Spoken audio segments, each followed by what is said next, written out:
Okay.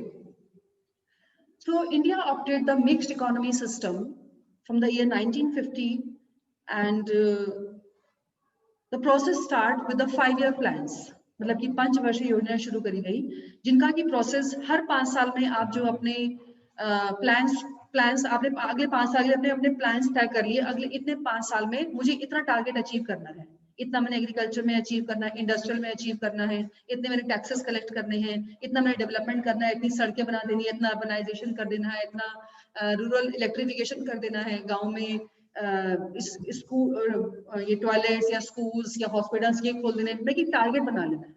तो 5-year plans mainly किसके लिए होते हैं कि आपने एक टारगेट बनाया कि अगले 5 साल में मैंने क्या क्या अचीव करना है। जैसे कि मान लीजिए आपके एग्जाम्स आते हैं तो आप टारगेट बनाते हैं अगले 15 दिन में मैंने इतने चैप्टर कंप्लीट कर लेने हैं, और ऐसे ही अगर मान लीजिए 2 दिन बाद एग्जाम है तो 1 घंटे के हिसाब से हम लोग प्लानिंग करते हैं, इतनी देर में मैंने ये वाला सिलेबस कंप्लीट करना है। तो टारगेट बना लेने से वो टारगेट जल्दी अचीव हो जाता है, समझ में आता है हमने कितना कर लिया है, कितना हमारा भी छूट गया है। तो यहाँ पर जो है हमने 5-year प्लान्स को फॉलो किया। अब अपने में जो मेन हमें पढ़ना that is the goals of the 5-year plans, उनके ऑब्जेक्टिव्स क्या थे, मेन गोल्स, ओवरऑल गोल्स क्या थे इन 5-year प्लान्स के। सबसे पहला जो ऑब्जेक्टिव था 5-year प्लान का दैट वाज ग्रोथ। ग्रोथ का मतलब होता है बढ़ाना, जीडीपी को बढ़ाना, देश का ग्रॉस डोमेस्टिक प्रोडक्ट को बढ़ाना।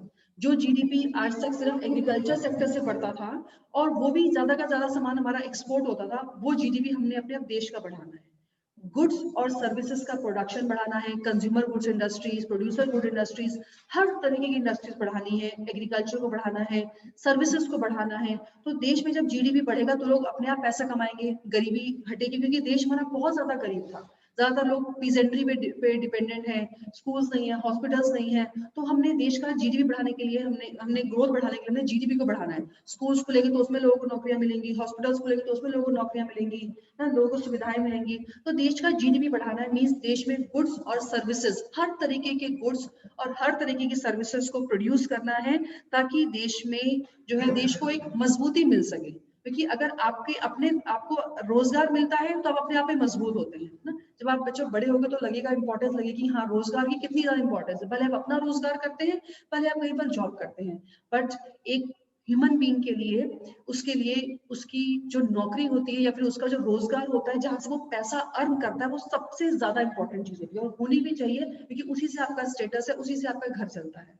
तो आपको रोजगार उस चीज से मिलता है, तो वो चीज आपके लिए सबसे इंपॉर्टेंट है। तो यहाँ पर क्या करना है, देश का जीडीपी बढ़ाना है, देश में गुड्स और सर्विसेज का प्रोडक्शन बढ़ाना है, एग्रीकल्चर में, इंडस्ट्रीज में और सर्विस सेक्टर में, हर तरीके से जो है हमने देश का जीडीपी को बढ़ाना है। तो उस जीडीपी को बढ़ाने के लिए आपने कितनी फैक्ट्रीज लगानी है, कितने एरिया में कल्टीवेशन करना है, कौन कौन सी क्रॉप्स कल्टीवेट करनी है, किस किस तरीके से करनी है, और फिर जितनी फैक्ट्री सेटअप हो रही है, इंडस्ट्री सेटअप हो रही है, उनमें हमें कौन सी टेक्निक लगानी है, लेबर इंटेंसिव लगानी है, कैपिटल इंटेंसिव लगानी है, किस किस जगह पर लगानी है इंडस्ट्रीज, मेनली बैकवर्ड एरियाज में सेटअप करी जाए, ताकि वहां के लोगों को भी रोजगार मिले, गरीबी वहां से हट सके। तो ये इस तरीके से जो है देश का जीडीपी को हमने इंक्रीज करना है। Next goal is modernization.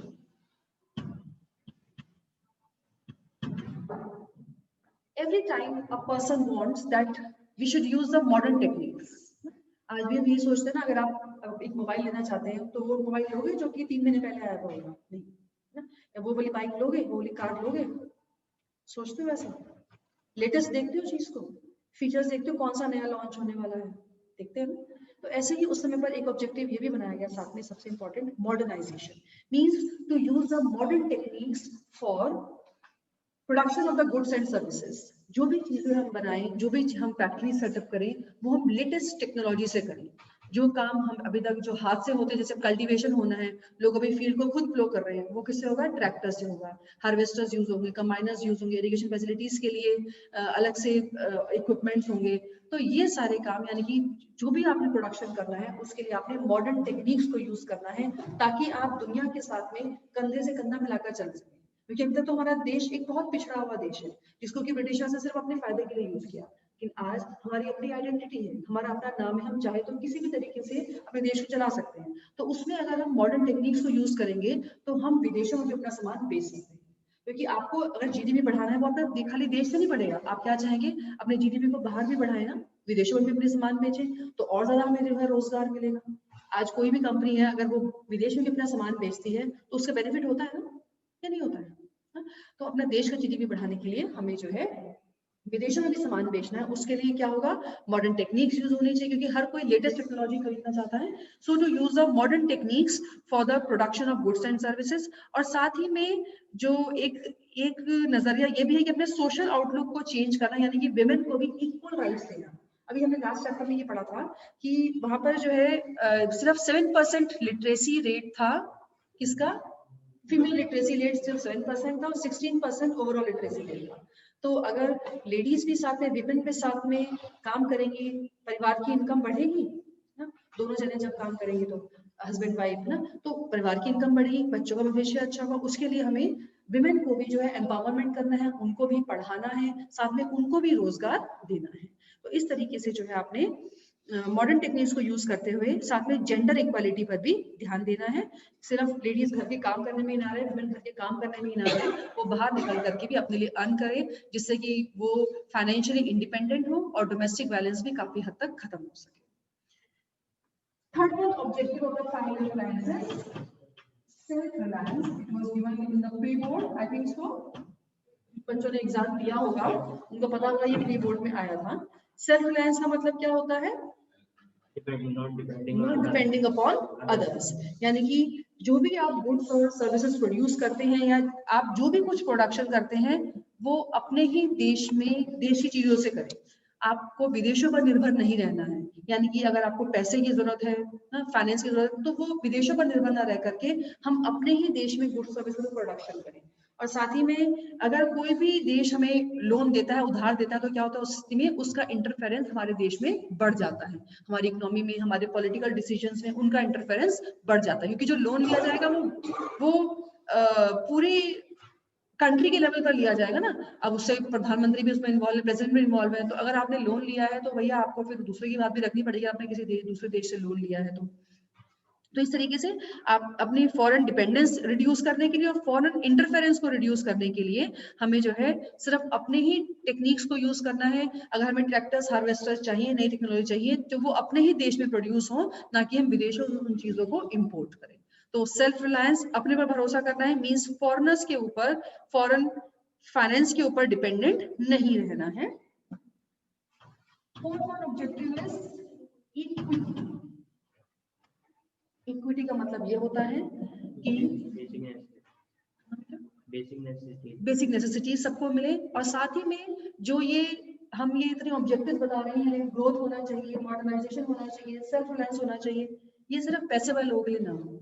यानी कि जो बेनिफिट्स हैं इंक्रीज जीडीपी के, इंक्रीज मॉडर्न टेक्निक्स के, इंक्रीज विमेन एम्पावरमेंट के, that should not remain to only some sections of the society, that should be allotted to every section of the society, भले कोई गरीब हो, भले अमीर हो, सभी को इक्वल डिस्ट्रीब्यूशन मिलना चाहिए। यानी कि अगर बेनिफिट मिल रहा है तो वो सभी लोगों के लिए हो, ऐसा ना हो कि कुछ ही लोगों को, सिर्फ पैसे वाले लोगों को बेनिफिट मिल रहा है, बाकी को बेनिफिट नहीं मिल पा रहा है। तो इस तरीके से आपको जो है बेनिफिट जो देना है वो सभी सेक्टर्स को देना है। ये पॉसिबल नहीं है कि हम सबकी सैलरीज इक्वल कर दें या सबको एक बराबर से मतलब कि कंपनसेशन दिया जाए, लेकिन ये जरूरी है कि हम जो प्रोजेक्ट्स ऐसे शुरू करें कि वो बैकवर्ड एरियाज में भी हों, पुअर पीपल के लिए भी हों, यानी कि सभी लोगों के लिए हो, भले वो किसी धर्म का है, किसी रीजन में रहता है, सभी लोगों को इक्वल राइट्स मिले। और साथ ही में जो ये बेनिफिट्स है, ये प्रॉस्पेरिटी के, ग्रोथ के, मॉडर्नाइजेशन के, इन सभी का फायदा सभी लोगों को मिले, सिर्फ कुछ सेक्टर्स तक सीमित ना रहे। तो ये क्या थे हमारे objectives of the 5 year plans.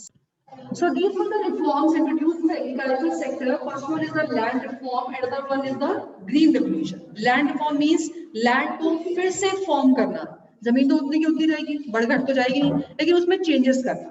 उसमें चेंजेस दो तरीके से होंगे। पहला इसमें एवोल्यूशन ऑफ इंटरमीडिएट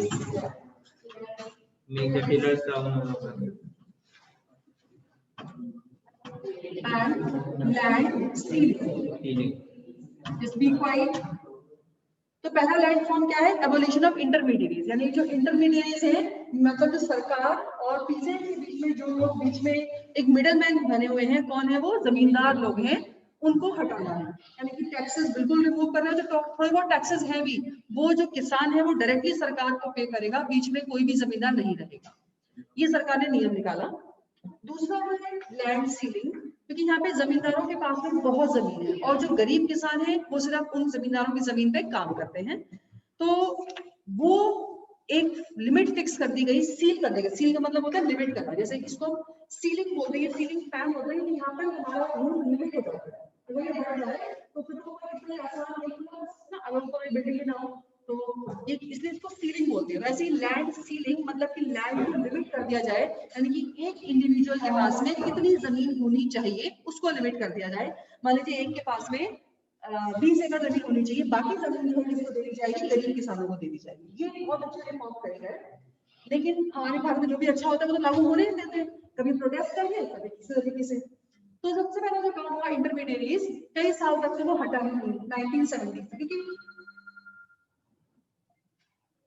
क्योंकि इतना ज्यादा जो है बीच में मिडल मैन इन्वॉल्व थे और हमारे एडमिनिस्ट्रेटिव सिस्टम में इतने लूप होल्स हैं कि किसी को भी पैसा खिलाया और वो काम रुक जाता था, स्टे लग गया किसी भी ऑर्डर के ऊपर, कोई भी लॉ पास हो उसके पास स्टे लग गया। तो ऐसे ही जो बीच में मिडल मैन हटाने का जो ये काम था, इसमें क्या करा गया, सिर्फ 2 स्टेट में केवल ये लागू हुआ, केरल और वेस्ट बंगाल में, बाकी पूरे देश में कहीं भी ये लागू हो ही नहीं पाया। क्यों? क्योंकि जमींदार इतने ज्यादा पावरफुल थे, इतने ज्यादा उन्होंने जो है सबको दबा के रखा हुआ था कि कोई भी उनके खिलाफ बोलता ही नहीं था। और उसके साथ में ये भी था कि मान लीजिए अब कोई भी ऑफिसर्स आए हैं इसको लागू करने के लिए, इंटरमीडिएट हटाने के लिए, उन्हीं को पैसा वैसा खिलाया, चलो भैया लूप होल्स है हमारे एडमिनिस्ट्रेशन सिस्टम में, तो वो ही जो है सबके सब चुप हो गए, हाँ भैया इतना इतना काम हो चुका है,